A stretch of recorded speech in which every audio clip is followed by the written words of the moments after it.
Hi, I'm Cheryl Kinney, and I'd like to talk to you today a little bit about requirements or qualifications to become a recruiter.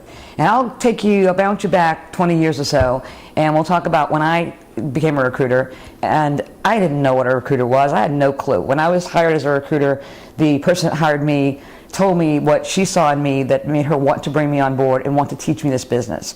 And basically, a recruiter, the qualifications would be not so much from an educational standpoint, because there are no degrees in recruitment. There are no degrees out there. There are universities you can go to at this point, which is sad because it is a true profession.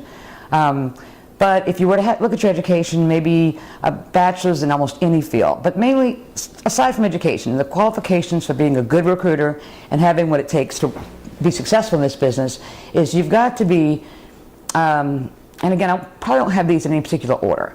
A high level of commitment, a high level of drive. You have to not only like working with people, but really be good at working with people. And people often start out in this business and they're lost. They don't know what they're doing. They're winging it.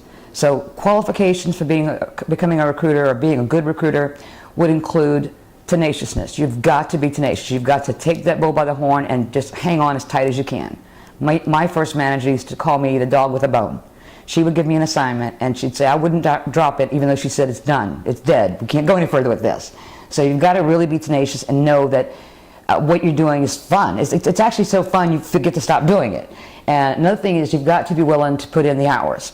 A recruiter doesn't have to work a lot of hours to be successful, but they're not going to work a typical 9 to 5 or an 8 to 5. Your candidates are easier to reach in the evening, so you got to have some flexibility in your work schedule, or you have to expect that there will be flexibility in your work schedule.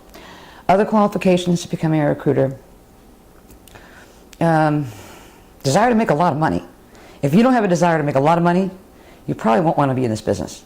Because while it's not difficult, it's actually a lot of fun. While it's not difficult, it is work. And in the beginning, especially when you're building your reputation, you're building your client base, your candidate base, you have to be willing to really step up to the plate. And another qualification. This is something I was told a long time ago, and I've used this with people that I've mentored through the years, and it's worked beautifully.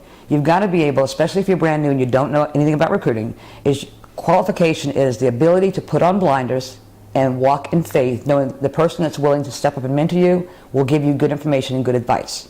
So you've got to be open-minded, you've got to be willing and just committed to wanting to be a sponge.